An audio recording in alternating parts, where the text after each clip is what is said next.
আমার দুই ছেলে ঢাকা বিশ্ববিদ্যালয়ে ভর্তি হওয়ার পর এখন আমি ভর্তি ক্যান্সেল করেছি। কোনোদিনও বাবার পরিচয় দিতে পারে না। স্ত্রী সবসময় রেডি হয়ে থাকতো, হয়তো বা রাতে যদি থানায় যেতে হয়। পথ দেখে পথ দেখায়, এই স্লোগানকে সামনে রেখে ভিওডি বাংলার আয়োজিত অনুষ্ঠান রাজকথনে আপনাদের স্বাগত জানাচ্ছি। আমি জামিল হোসেন। বরাবরের মতো বেশ কিছু সমসাময়িক বিষয় নিয়ে কথা বলবো আমরা। আজকে আমাদের অতিথি হিসেবে রয়েছেন সিরাজগঞ্জ জেলা বিএনপির সদস্য ও সাবেক ছাত্রনেতা গোলাম সরোয়ার। ভিওডি রাজকথনে আপনাকে স্বাগত। কেমন আছেন? আলহামদুলিল্লাহ, ভালো আছি। শুরুতেই আমরা জানতে চাচ্ছি আপনি রাজনীতিতে কিভাবে এসেছেন বা কার অনুপ্রেরণা এসেছেন? রাজনীতিতে কিভাবে এসেছি, আসলে রাজনীতিতে কোনো পরিকল্পনা করিতে যে রাজনীতি করা হয় না। রাজনীতি ছাত্রজীবন থেকেই ছাত্রদলকে ভালো লেগেছে। পরবর্তীতে কলেজে পড়ালেখা করতে গিয়ে বাংলাদেশের সর্বশ্রেষ্ঠ কলেজ রাজশাহী কলেজে পড়ালেখা করেছি। এটা হচ্ছে 88, যখন 85, 86, 87 এরশাদ বিরোধী আন্দোলন, সেটা আমাকে আন্দোলিত করেছে এবং শহীদ প্রেসিডেন্ট জিয়াউর রহমানের বিশেষ করে আদর্শ বাংলাদেশি জাতীয়তাবাদ আমাকে বেশি আন্দোলিত করেছে। তো সেই থেকেই ছাত্র দলের রাজনীতিতে আমার হাতে খড়ি, এভাবেই ছাত্র রাজনীতিতে আসা বলতে পারেন। রাজনীতি কেন করছেন, উদ্দেশ্য কি? হ্যাঁ, রাজনীতি কেন করছি এটা এক একজনের কাছে এক এক ধরনের হবে। আমি যদি এভাবে বলি যে আমাকে একজন প্রফেসর, যিনি ক্যামব্রিজ থেকে পিএইচডি করা এবং এখন বর্তমানে একটা বিশ্ববিদ্যালয়ের ভাইস চ্যান্সেলর, আমাকে প্রশ্ন করেছিলেন এক সময় যে ভাই রাজনীতি কেন করেন। আমি তাকে উত্তর দিয়েছিলাম এভাবে যে রাজনীতি করি মানুষের জন্য। সেটা কিভাবে? যে গোলাম সরোয়ার মৃত্যুবরণ করেছে বা গোলাম সরোয়ার মারা গেছে, এই খবরটা যখন আমার নির্বাচনী এলাকা শাহজাদপুরে পৌঁছবে, তখন অন্তত পক্ষে 15 থেকে 20,000 লোক যেন আমার লাশের জন্য অপেক্ষা করে এবং 50,000 লোক আমার জানাজায় শরিক হবে। এই যে এইটা চাওয়া, এইটা করতে গেলে একজন মানুষ হিসাবে কিভাবে নিজেকে গড়ে তুলতে হয় সেভাবে চেষ্টা করছি এবং মানুষের উন্নয়নের জন্যই রাজনীতিটা করি। ব্যক্তিগত কোনো লাভ লোকসানের জন্য রাজনীতি করি না। বিএনপির রাজনীতির সাথে জড়ালেন কেন? দেশে তো আরও রাজনৈতিক দল ছিল। না, বিএনপি রাজনীতির সাথে জড়িত হওয়ার মূল কারণটা হচ্ছে আমার নেতা শহীদ প্রেসিডেন্ট জিয়াউর রহমান স্বাধীনতার ঘোষক। আমার বাবা একজন মুক্তিযোদ্ধা। বাবার কাছে মুক্তিযুদ্ধের ইতিহাস জেনেছি, শুনেছি। দেশ স্বাধীনতার পরে এই দেশে অরাজকতা, স্বাধীনতার স্বপ্ন এবং ইচ্ছা, স্বাধীনতার স্বপ্নকে ধূলিসাৎ করা। পরবর্তীতে শহীদ প্রেসিডেন্ট জিয়াউর রহমান যখন বাংলাদেশের রাষ্ট্রীয় ক্ষমতা পেলেন বা জনগণ দিলেন, তখন আমি ভাবলাম যে এই দলটা হচ্ছে বাংলাদেশি জাতীয়তাবাদে বিশ্বাসী, স্বাধীনতা সার্বভৌমত্বে বিশ্বাসী এবং মূল মন্ত্রই হচ্ছে যে দেশের বাইরে আমাদের বন্ধু আছে, কোনো প্রভু নাই। তো একটা রাজনৈতিক দল বিএনপি, যেটা একটা মডারেট পলিটিক্স করে, এখানে কোনো গোড়া পলিটিক্স নাই, দেশ জাতি রাষ্ট্র নিয়ে চিন্তা করে, যে কারণে বিএনপির কোনো বিকল্প আমার কাছে কখনো মনে হয়নি। শহীদ প্রেসিডেন্ট জিয়াউর রহমান আমার আদর্শ, দেশনেত্রী বেগম খালেদা জিয়ার নেতৃত্বে এসব বিরুদ্ধে আন্দোলন করেছি। বর্তমান ভারপ্রাপ্ত চেয়ারম্যান হচ্ছে আমাদের সকল অনুপ্রেরণা এবং আমি মনে করি এ দেশ জাতি রাষ্ট্রের যে কল্যাণ, যা কিছু কল্যাণকর বিএনপির দ্বারাই সম্ভব, যে কারণে বিএনপির সাথেই নিজেকে জড়িয়ে রেখেছি এবং আজীবন রাখবো ইনশাআল্লাহ। তারেক রহমান 31 দফার মাধ্যমে যে বার্তা পৌঁছে দিতে যাচ্ছেন তা আসলে কি? 31 দফা হচ্ছে কি, আপনি বলতে পারেন যে এটা ম্যাগনা কার্টা বাংলাদেশের উন্নয়নের জন্য। সেটা আপনি প্রত্যেকটা ক্ষেত্রে, শিক্ষা, স্বাস্থ্য, কৃষি, প্রশাসন বলেন, প্রত্যেকটা ক্ষেত্রে কিভাবে দেশটা পরিচালিত হবে। একটা জিনিস আপনি খেয়াল করবেন, এই 31 দফা কিন্তু 5 তারিখের পরে দেওয়া হয়নি। এই বছরের যে দেওয়া হয়েছে, হাসিনা পতনের পরে যে দেওয়া হয়েছে তা না, আরও 2 বছর আগে 31 দফা ঘোষণা করা হয়েছে। তাহলে তার ভীষণ এবং মিশনটা কি আপনাকে ভাবতে হবে। 31 দফার ভিতরেই সকল সংস্কার আছে, জাতি রাষ্ট্রের সংস্কার আছে, প্রশাসনের সংস্কার আছে, কৃষিক্ষেত্রে আছে, শিক্ষায় আছে, প্রত্যেকটা ক্ষেত্রেই 31 দফার বলা আছে। এবং অ্যাট দ্য সেম টাইম আমাদের ভারপ্রাপ্ত চেয়ারম্যান জনাব তারেক রহমান বলেছেন যে এই 31 দফাকেও যদি কিছুটা সংশোধন বিয়োজনও করতে হয় জাতির এবং রাষ্ট্রের স্বার্থে, সেটা করতে উনি রাজি আছেন। যে কারণে 31 দফাকেই আমরা এখন মনে করি যে এই রাষ্ট্রের কল্যাণের জন্য 31 দফা প্রয়োজন। যে পরিবর্তনের কথা বলা হচ্ছে 31 দফার মধ্যে, সেই মৌলিক পরিবর্তন আদৌ কি সম্ভব? হ্যাঁ, অবশ্যই সম্ভব। আপনার 31 দফায় কী আছে? একজন ব্যক্তি পরপর 2বারের বেশি প্রধানমন্ত্রী হতে পারবেন না, যেটা এখন সবাই বলছে।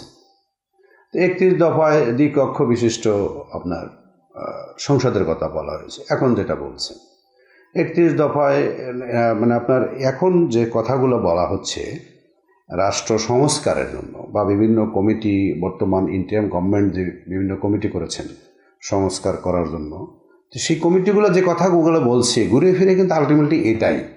হ্যাঁ, এখানে কিছু মতামত থাকতেই পারে, দ্বিমত থাকতে পারে, সেটা অ্যাবজর্ব করার মতো বিষয় আছে 31 দফার ভিতরে। এটাকে বলা হয় নাই যে এটা এমন একটা কিছু যেটা পরিবর্তন করা যায় না। বর্তমান জনগণের যে চাওয়া বা এই জেনারেশন, নিউ জেনারেশনের যে চাওয়া, ছাত্র জনতার এই যে গণ অভ্যুত্থান, এদের যে চাওয়া, সেই চাওয়াটা তো 31 দফার ভিতরে আছে। এজন্য আমি মনে করি 31 দফা বাস্তবায়ন করলে এই যে আকাঙ্ক্ষা, বর্তমান মানুষের যে আকাঙ্ক্ষা, পরিবর্তনের যে আকাঙ্ক্ষা, সেটা বাস্তবায়ন করা সম্ভব। আগামী দিনে বিএনপিকে মানুষ কেন ভোট দেবে? বিএনপিকে মানুষ ভোট দিবে যে কথাগুলো আগে বললাম। বিএনপি হচ্ছে স্বাধীনতা, সার্বভৌমত্বের প্রতীক। বিএনপি হচ্ছে বাংলাদেশি জাতীয়তাবাদে বিশ্বাস করে। বিএনপি ধর্ম নিরপেক্ষতার নামে ধর্মহীনতায় বিশ্বাস করে না। বিএনপি প্রত্যেকটা ধর্মের মানুষ যেন সুন্দরভাবে, স্বাধীনভাবে তার ধর্ম পালন করতে পারে, এটা চায় বিএনপি। বিএনপি বিভিন্ন সংস্কারের মাধ্যমে প্রশাসনিক সংস্কারের কথা বলেছেন, বিচার বিভাগের সংস্কারের কথা বলেছেন। বিএনপি মানুষের কল্যাণের জন্য যা কিছু দরকার সবই বলেছেন। এবং আপনি দেখেছেন যে বিএনপি 91-এর বা 96 পর্যন্ত যে সরকার ছিল, এটা এখনও বলা হয় যে that government was the best government. এবং বিএনপির মূল স্পিরিট কোথায়? বিএনপির মূল স্পিরিট হচ্ছে শহীদ প্রেসিডেন্ট জিয়াউর রহমানের আদর্শ। সেটা কি? একসময় কিন্তু দেখেন 74-এ মানুষ এই খাদ্য অভাবে মারা গেছে, দুর্ভিক্ষ। শহীদ প্রেসিডেন্ট জিয়াউর রহমান সেই সময় জাপানের সাথে কথা বলে ইয়নমার ইঞ্জিন, আপনাদের খেয়াল আছে, শ্যালো টিউবওয়েল, তখন কী হলো? সেই নলকূপ, অগভীর নলকূপ কিভাবে পাবে কৃষক? টাকা দিতে হবে না, শুধুমাত্র জমির দলিলটা দিলেই হবে। যেখানে একটা জমিতে 40 ডিসিমালে ফসল ফলতো 5 থেকে 6 মণ, শহীদ প্রেসিডেন্ট জিয়াউর রহমানের সেই যে কৃষি বিপ্লব, ইরি ধান, সেটা কি 1 ডিসিমালে 1 মণ করে ধান হতো 79-এ। এটা আমি তো কৃষকের সন্তান, কৃষক পরিবার থেকে আসা সন্তান। তো কৃষক কখনোই শহীদ প্রেসিডেন্ট জিয়াউর রহমানকে বলে না, কারণ বাংলাদেশ তো কৃষিপ্রধান দেশ এবং বেশিরভাগ মানুষ হচ্ছে গ্রামেই বাস করে। আইনশৃঙ্খলা পরিস্থিতি আপনাদের বয়স তো খুব একটা বেশি না, তবে আমার কিন্তু সেই জিনিসগুলো মনে আছে। 71-এর পরে যে হারে দেশে ডাকাতি, অরাজক ছিল, শহীদ প্রেসিডেন্ট জিয়াউর রহমান দায়িত্বে আসার পরে কিন্তু পিন ড্রপ সাইলেন্ট, দেশের মানুষ শান্তিতে ছিল। তো এগুলো তো বিষয়টা এরকম না যে বর্তমান প্রজন্ম ইতিহাসটা জানে না। আমাদের কিন্তু বর্তমান প্রজন্ম নিয়ে একটা ভুল ধারণা ছিল। সেটি হচ্ছে এদের শিক্ষকরা মনে করতো কি যে এই প্রজন্ম শুধু ফেসবুক করে, মোবাইল চালায়, ওদের মনে হয় এই সমাজ, জাতি, রাষ্ট্র নিয়ে ওদের কোনো চিন্তা ভাবনা নাই। সেটা কিন্তু তারা ভুল প্রমাণিত করেছে। এবং একইভাবে আমরা যারা মনে করছি যে আগামীতে কিন্তু আপনার 3 থেকে 3.5 কোটি ভোটার আছে এই জেনারেশনে, আপনার আমার চিন্তা করার কোনো কারণ নাই যে এই জেনারেশন ইতিহাস জানে না। জেনারেশন কিন্তু ইতিহাস জানে। তো এই জন্য আমি মনে করি যে বিএনপি আগামীতে ভালো করবে নির্বাচনে, সামগ্রিক বিষয় চিন্তা করে। একজন রাজনীতিবিদ হিসেবে আপনার কাছে জানতে চাচ্ছি, রাজনীতিতে কী ধরনের গুণগত পরিবর্তন থাকা উচিত? সেক্ষেত্রে কাদের ভূমিকা সবচেয়ে বেশি জরুরি? রাজনীতিতে গুণগত পরিবর্তন আনতে হলে প্রথম হচ্ছে যে আপনাকে ভালো হতে হবে, আমাকে ভালো হতে হবে, দেশকে ভালোবাসতে হবে। ফার্স্ট অফ অল আপনি যদি এভাবে চিন্তা করেন একজন রাজনীতিবিদ হিসেবে, আপনি আয়নার সামনে দাঁড়ান, আপনি জিজ্ঞাসা করেন, এই গোলাম সরোয়ার সারাদিন কয়টা ভালো কাজ করেছে আর কয়টা মানুষের ক্ষতি করার চিন্তা করছে? এই গোলাম সরোয়ার, তোমার এখন কি সম্পদ আছে? তোমার ছেলে মেয়ে কি করে? তোমার আর কত সম্পদ দরকার? তুমি কয়দিন বাঁচবে? বাংলাদেশের গয়ের আয়ুর সাথে তোমার আর কতদিন বাঁচার সম্ভাবনা আছে? আমি এখনও মারা যেতে পারি, বাট একটা হিসাব তো আছে। প্রত্যেকটা রাজনীতিবিদ যারা দেশ পরিচালনা করবে তারা যদি এগুলো চিন্তা করে তাহলে কিন্তু দেশের মানুষের মঙ্গল হবে। এটা হচ্ছে একটা আধ্যাত্মিক কথার মতো আমার কাছে মনে হতে পারে। আর ওভারঅল যেটা, সেটা হচ্ছে যে টপ বটম টপ সবাইকে দেশকে ভালোবাসতে হবে, দেশপ্রেম থাকতে হবে, এবং আপনাকে রিয়েলাইজ করতে হবে যে এই দেশের জন্ম হওয়ার পরে বিভিন্ন সময় বিভিন্নভাবে কিন্তু মোড় নিছে এদেশের রাজনীতি। 71, 90 গণ আন্দোলন, এরপরে 24-এর যে গণ আন্দোলন, এগুলো থেকে আমাদের রাজনীতিবিদের শিক্ষা নিতে হবে। মানুষকে বোকা ভাবার কোনো কারণ নেই। আমরা এটা মনে করি যে না, একটু সময় লাগতে পারে, কিন্তু কোনো জুলুমবাজ কখনোই টিকে থাকতে পারে না। এই মানসিকতা, এই চিন্তাটা যদি আপনার ভিতরে থাকে তাহলে আমি মনে করি বাংলাদেশের রাজনীতিতে গুণগত পরিবর্তন আসবে। কারণ দেশ কিন্তু রাজনীতিবিদরাই চালায়। আমলাতন্ত্র আছে, কিন্তু একটা মিনিস্ট্রির যখন মন্ত্রী অনেস্ট, 100% অনেস্ট, তখন কিন্তু আপনি দেখবেন ওই মন্ত্রণালয়ে যে সমস্ত আমলা আছে, অ্যাসিস্ট্যান্ট সেক্রেটারি শুরু করে সেক্রেটারি পর্যন্ত, সবার ভিতরে একটা আসে যে না, আমাকে এইভাবে চলতে হবে। আর যখন দেখে যে মাথা সে নিজেই করাপ্টেড, তো খুব সঙ্গত কারণেই আপনার টোটাল প্রশাসন করাপ্টেড হয়ে যাবে। এই জন্য আপনি যে প্রশ্নটা করলেন যে দেশের রাজনীতির গুণগত পরিবর্তনের সুযোগটা কীভাবে সম্ভব রাজনীতি, সেটা হলো যে নেতৃত্বকেই সঠিক হতে হবে, অনেস্ট হতে হবে, দেশপ্রেম থাকতে হবে, তার ভিতরে কমিটমেন্ট থাকতে হবে, অ্যাকাউন্টেবিলিটি থাকতে হবে টু পিপল। আপনার জনগণের কাছে আপনার দায়বদ্ধতা থাকতে হবে, এবং আপনাকে ভাবতে হবে যে today or tomorrow I have to go to people, আমার জনগণের কাছে যেতে হবে। এটা যদি আপনার ভিতরে থাকে, এই ভয়টা যদি থাকে, রেসপেক্ট যদি থাকে, অবশ্যই বাংলাদেশের রাজনীতির গুণগত পরিবর্তন হবে। রাজনীতিতে যাদের ভূমিকা বেশি থাকা দরকার, অর্থাৎ রাজনীতিবিদরা কি যথাযথ ভূমিকা পালন করছে? হ্যাঁ, এটা তো বলা যাবে না যে 100% করছেন, তা করছে না। কারণ হলো আপনি দেখেছেন যে বিগত ফ্যাসিস্ট আওয়ামী সরকার গত 14, 15 বা 16 বছরে ভোটারবিহীন যে নির্বাচনগুলো হয়ে গেল, তো সেই নির্বাচনটা কে সহযোগিতা করেছে? সংশ্লিষ্ট জেলার এসপি করেছে, ডিসি করেছে, ওসি করেছে, ইওনো করেছে। এবং ওসি, ডিসি বা ইওনো যখন দেখে যে আমাদের সহযোগিতা ছাড়া আপনার এই ওরা নির্বাচিত হওয়ার কোনো সুযোগ ছিল না, তাহলে আপনাকে কেন মানবে? আপনি ডেমোক্রেসি দেন, তাহলে অবশ্যই দেশের মানুষ ভালো একটা পাবে। আমরা জানি যে পূর্বে আপনি মনোনয়নপত্র কিনেছিলেন, এবার নির্বাচন নিয়ে বা মনোনয়নপত্র নিয়ে আপনার ভাবনা কি? হ্যাঁ, মনোনয়নপত্র আমি ধরেন কি 2001 থেকেই আমি, সেটার কারণ হচ্ছে যে ম্যাডামের সাথে দেখা হয়, কথা হয়। আর যেহেতু ছাত্র রাজনীতি থেকেই একটা স্বপ্ন আছে এলাকার মানুষের উন্নয়নের জন্য যাব। আর কি বললেন যে এটা এবছর মনোনয়ন নিয়ে কি ভাবছি, সেটা শোনেন, মনোনয়ন হচ্ছে একটা দলের সর্বোচ্চ ফোরামের সিদ্ধান্ত। মনোনয়নের জন্য অনেকগুলো ফ্যাক্টর কাজ করে। আপনার অনেস্টি, আপনার শিক্ষা, আপনার এলাকায় আপনার অবস্থান, আপনার অতীত ইতিহাস, আপনার পলিটিক্যাল কেরিয়ার, এই সামগ্রিক বিষয় থাকে। এবং পরবর্তীতে সিদ্ধান্ত নেয় বিএনপির হাইস্ট ফোরাম অ্যান্ড দেশনেত্রী বেগম খালেদা জিয়া এবং ভারপ্রাপ্ত চেয়ারম্যান তারেক রহমান। যদি আশাবাদীর কথা বলেন, এই যতগুলো ফ্যাক্টর কাজ করেছে, আন্দোলন সংগ্রামে ভূমিকা, রাজনৈতিক career, honesty, dignity, accountability to party, accountability to party leadership, আল্লাহর রহমতে আমি তো সবগুলাতেই কামিয়াব বলতে পারি। তো খুব সঙ্গত কারণেই আমি আশাবাদী। আমি শতভাগ আশাবাদী এটা বলা যাবে না, বিকজ আমি যে কোনো মুহূর্তে আমার আপনার মৃত্যু হতে পারে, এটি হচ্ছে শতভাগ সত্যি। তাছাড়া পৃথিবীতে আর শতভাগ কোনো সত্যি নেই। তবে আমি আশাবাদী যে আমার নেতা জনাব তারেক রহমান আমাকে চেনেন, আমাকে জানেন। দীর্ঘ রাজনৈতিক পরিক্রমা ওনার সাথে, দেশনেত্রী বেগম খালেদা জিয়ার সাথে। এই যে কারণে আমি আশাবাদী, খুবই আশাবাদী। আপনাদের দোয়া। যে আসন থেকে নির্বাচন করবেন সে আসনের মানুষজন আপনাকে কেনই বা ভোট দেবে? হ্যাঁ, গুড কোশ্চেন।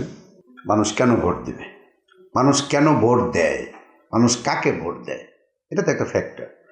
যে কেউ তো মানুষ ভোট দিতে চায় না। এটা বর্তমান জেনারেশন কিন্তু একটা কথা আছে, জেনজি যাকে বলে। আমার ছেলে আমাকে বলেছে কিন্তু যে পাপা, তুমি যদি মনে করো যে তুমি এই মার্কা পেলেই পাস করবে, নট লাইক দ্যাট। হ্যাঁ, কারণ অলরেডি পরিবর্তন হয়ে গেছে দিনের। তো তাহলে আমার এলাকার লোক কেন আমাকে ভোট দিবে? সেটি হচ্ছে, দেখেন, from very beginning of my student life আমি আমার এলাকা নিয়ে ভাবি।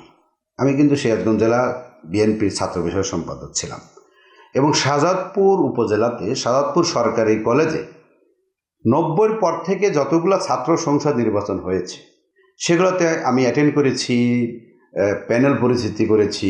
এটা হচ্ছে আমার political side. And other side হচ্ছে যে আপনার একেবারে শুরু থেকেই মানুষের পাশে থাকার চেষ্টা করি।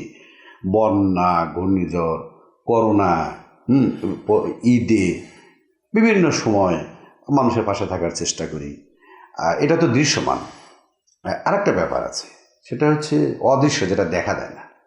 একটা মানুষ ঢাকায় আসছে তার চিকিৎসার জন্য, একটা মানুষ খুব বিপদে আছে, নিজ দলেরই কর্মী হবে, ও লজ্জায় কিন্তু বলতে পারে না যে ভাই কষ্টে আছে।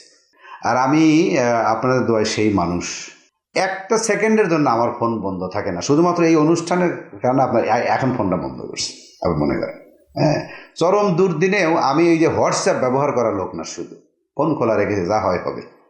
এলাকার লোক ওই যমুনার পারে পান দোকানদার ফোন করবে রাত 12টা অথবা সকাল 6টা, ভাই আসসালামু আলাইকুম, ভাই আমি অমুক বলছি। হ্যাঁ বলো, কি খবর, কোনো সমস্যা? না ভাই, আপনি কেমন আছেন একটু জানার জন্য। হ্যাঁ ভাই ভালো আছি ভাই, দোয়া করো। চেষ্টা করি, কখনোই ফোন বন্ধ করি না। এবং যে ফোন নাম্বারটা সেভ করা নাই, হ্যাঁ, এটা কে কীভাবে নেবে জানি না। Very indicating and very interesting বিষয়। কিন্তু আপনি ভোট করবেন, আপনি ভোট চাবেন মানুষের কাছে, আপনি ফোন বন্ধ রাখছেন বা আপনি ফোন ধরেন না, ভিআইপি কল ছাড়া আপনি ফোন ধরেন না, এটা হবে না। আমি চেষ্টা করি একেবারে প্রান্তিক জনগোষ্ঠী, যে মানে একেবারে এই গ্রামে বাস করে যে মানুষটা, ইভেন দ্যাট আমি তাকে চিনিও না, সেও ফোন করে, ভাই ভালো আছেন, আপনার শরীর কেমন? আছি ভালো। কোথায়? ভাই আমার অমুক দিনের অমুক ওয়ার্ডে বাড়ি। ও আচ্ছা আচ্ছা ভাই, হ্যাঁ ভাই আপনার সাথে অমুক সময় দেখা হয়েছিল, এভাবে বলে।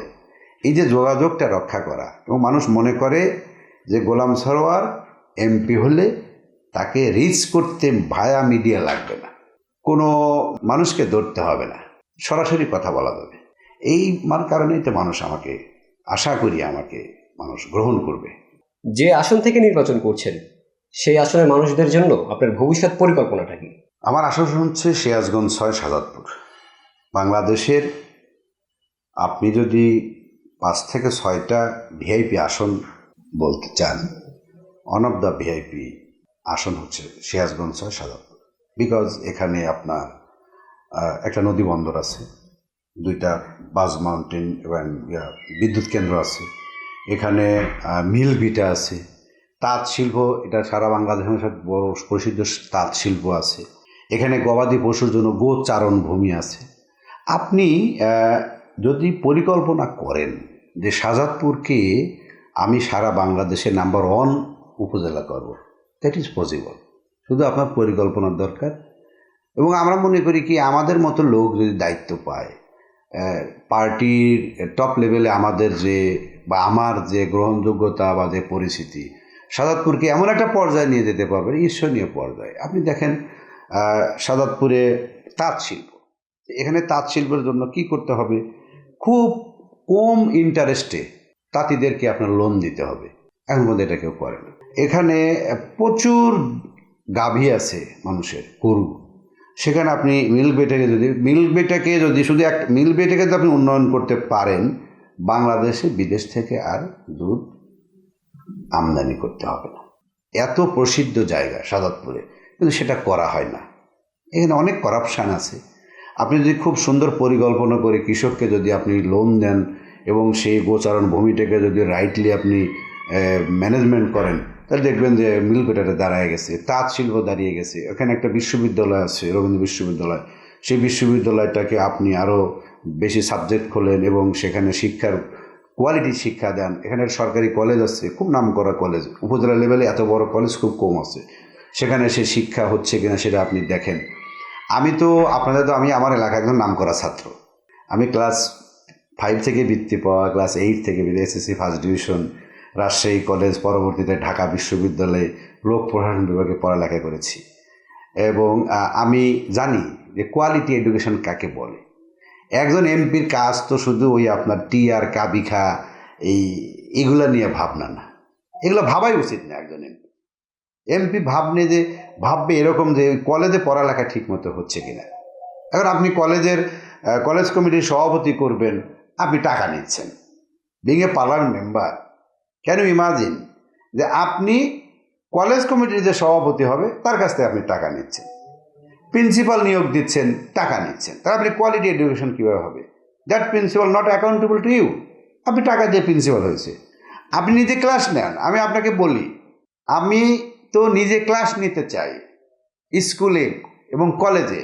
আমার সাজাদপুরের ছেলেরা কতটুকু দক্ষতা হলো ইংলিশে বা বাংলা ব্যাকরণ কি পারে, আমি তো সেই লোক। এই জন্য সাজাদপুরের জন্য অনেক কিছু করার আছে, অনেক ভাবনা, অনেক স্বপ্ন। যদি আল্লাহ রাব্বুল আলামিন আমাকে সেই সুযোগ দেয়, আমি সাজাদপুরকে তো সেই জায়গায় পৌঁছে দেব ইনশাল্লাহ। নির্বাচনে জয়ী হলে মানুষের জন্য কোন কাজটা সবার আগে করবেন? সর্বপ্রথম যে কাজটা হচ্ছে মানুষের অধিকার ফিরিয়ে দিতে হবে। বলতে পারেন অধিকারটা কি? আমি আমার নির্বাচনী এলাকায় আমি সাজাদপুরটা সবার জন্য সৃষ্টি করতেছি, সবার সাজাদপুর, এখানে কোনো ব্যক্তি বা দলের সাজাদপুর না। প্রথম হচ্ছে যে কোনো জুলুমবাজ থাকবে না। আপনি উন্নয়নটা তো পরে করেন, আগে মানুষের অধিকারটা ফিরিয়ে দেন। একটা মানুষ সেই ধরেন যমুনার পাড় থেকে আসছে, 7 মাইল হেঁটে থানা সদরে আসলো, উপজেলা সদরে আসলো। আসার পরে আপনার দল দ্বারাই হোক বা অন্য কারো সেই জুলুমবাজ দ্বারাই হোক, মাস্তান দ্বারাই হোক, সে নির্যাতিত, নিপীড়িত হইল, তাহলে আপনি উন্নয়ন দিয়ে কী করবেন? প্রথমে হচ্ছে যে আপনি এনশিওর করেন যে কোনো জুলুমবাজ, কোনো চাঁদাবাজ, কোনো মাদক ব্যবসায়ী সাজাদপুরে থাকবে না। মানুষের অধিকার প্রতিষ্ঠা করেন। ভিন্ন দল থাকতেই পারে, কিন্তু সেটা আপনাকে ভাবতে হবে যে আপনি আবার ভিন্ন দল দমনের নামে মানুষের বেসিক অধিকারে আপনি আঘাত করলেন কিনা। এই জন্য আমার প্রথম কাজ হবে যে সাজাদপুরকে সবার সাজাদপুর করতে হবে, সামগ্রিক সাজাদপুর, এবং উন্নয়নটাও করতে হবে, সুষম উন্নয়ন। আপনি শুধু একটা আমার নিজের বাড়িতে আমি উন্নয়ন করলাম, নিজের ইউনিয়নে করলাম না, সাজাদপুরের সামগ্রিক উন্নয়ন করতে হবে। প্রথম কাজটাই হবে আমার এটা, যে মানুষের অধিকার ফিরিয়ে দিতে হবে, মানুষের কথা বলার অধিকার ফিরিয়ে দিতে হবে, মানুষের চিন্তা চেতনার অধিকার ফিরিয়ে দিতে হবে। বিগত 16 বছরের রাজনীতি কেমন ছিল? বিগত 16 বছর কেমন কাটিয়েছেন? বিগত রাজনীতি 16 বছর তো খুব কঠিন সময় পার করেছি। অনেক কথা বলতে পারিনি, অনেক কথা প্রকাশ করতে পারিনি বিভিন্ন কারণে। অনেকেই কিন্তু অনেক কথা বলে যে 17 বছর এই করেছি, ওই করেছি, এই করেছি। আমাদের মতো অনেক মানুষ আছে যারা আমরা অনেক কিছু বলতে পারিনি। আমাদের বাসা কয়বার রেড হয়েছে, আমার সন্তানকে কিভাবে আর্মস করেছে একজন সাব ইন্সপেক্টর, এটা আমরা বলি নাই। এটা বিভিন্ন কারণে বলি নাই। খুব বাজে সময় পার করেছি। বাসায় না ফেরা পর্যন্ত স্ত্রী সন্তান ঘুমাতে পারে নাই, এবং স্ত্রী সবসময় রেডি হয়ে থাকতো, হয়তো বা রাতে যদি থানায় যেতে হয়, যে কারণে উনি এমনভাবে থাকতো যে করে আমাকে যদি থানায় যেতে হয় তাহলে আমাকে সেইভাবে থাকতে হবে। সন্তানরা কখনো ফেসবুকে তার বাবা এরকম একজন নেতা পরিচয় দিতে পারে নাই, দেয় নেই। আমার 2 ছেলে, তার ভেরি গুড স্টুডেন্ট, অলরেডি একজন ইঞ্জিনিয়ার আর একজন ইঞ্জিনিয়ার হতে চলছে। হ্যাঁ, তারা আমার চেয়েও ভালো ছাত্র, কোনোদিনও বাবার পরিচয় দিতে পারে না। ওর মাই বলতো দরকার নেই, গুম হয়ে যাবে। আমি তো ঢাকা বিশ্ববিদ্যালয়ের ছাত্র, আমার ছেলে ঢাকা বিশ্ববিদ্যালয়ে ভর্তি হওয়ার পর এখানে আমি ভর্তি ক্যান্সেল করেছি। সে বছর আবরার হত্যা হলো, পড়াই দিই যে না, আমার ছেলে সেভ না এখানে। আমি তাকে নিয়ে গেছি খুব ভালো ইউনিভার্সিটিতে পড়ালেখা করছেন, আমি কিন্তু জানাতাম না আমার ছেলে কোথায় পড়ালেখা করে। অনেক বাদের সময় কেটেছে। এখন তো অনেকেই অনেক অনেক কথা বলে। দেশনায়ক তারেক রহমানের নির্দেশে আমরা অনেক কাজ করেছি, বলি না, বলতে পারি না, কিন্তু আমরা 14 নির্বাচনের আগে এই উত্তর জনপদের অনেক ঘটনা, অনেক কিছু করতে হয়েছে, বলি নাই, কারোর কাছে বলি না। আমার নেতা জানে অনেক বাজে সময় গেছে, অনেক, যেটা প্রকাশ করি না, এখনও প্রকাশ করি না। প্রকাশ করাটা একটা বাতুলতা, দরকার নেই এটা প্রকাশ করার। এই প্রকাশ করার মধ্যে একটা বাহাদুরি থাকে, সেটা হচ্ছে দল থেকে কিছু নেওয়ার জন্য। দরকার নেই তো, দল যদি মূল্যায়ন করে এমনি করবে, দল নেতা তো ভিতরের খবর জানে। তো যাই হোক, আল্লাহ রাব্বুল আলামিনের কাছে শুক্রিয়া। একটা ফ্যাসিস্ট যার প্রতি মিনিটে প্রতি সেকেন্ডে একটা মানুষ তার জীবন নিয়ে চিন্তা করত, তার বিদায় হয়েছে। দেশে একটা ইন্টারিম গভর্নমেন্ট আসছে, এই গভর্নমেন্ট একটা যথাসময়ে একটা সুন্দর নির্বাচন দিয়ে একটা গণতান্ত্রিক সরকার প্রতিষ্ঠা হবে, এটি প্রত্যাশা করি। বসুন্ধরা, উত্তরা, বনশ্রী, কুড়িল ও বাড্ডা সহ রাজধানীর বিভিন্ন স্থানে অভিজাত ও অত্যাধুনিক মানের ফ্ল্যাট কেনার এক নির্ভরযোগ্য প্রতিষ্ঠান প্লেজেন্ট প্রপার্টিজ লিমিটেড। তাই আপনার স্বপ্নের আবাসনের জন্য আজই যোগাযোগ করুন। Pleasant properties limited, where destiny matches eventually. আপনার আসনের মানুষের জন্য কিছু বলতে যাচ্ছেন কিনা? আমার আসনের মানুষের জন্য কি বলবো? আমার আসনের মানুষকে আমি বলতে চাই যে আপনারা আমার জন্য দোয়া করবেন এবং জনমত গড়ে তুলুন। আমার নেতা জনাব তারেক রহমান বলেছেন যে আগামী নির্বাচনটা হবে বাংলাদেশের সবচেয়ে কঠিন নির্বাচন। উনি 5 তারিখের পরে আমাদেরকে ডেকেছিলেন স্কাইপিতে, সেপ্টেম্বরের কয় তারিখ আমি ভুলে গেছি, প্রথম দিকে উনি যে কথাগুলো বলেছেন ঠিক সেই পরিস্থিতি এখন বিরাজমান।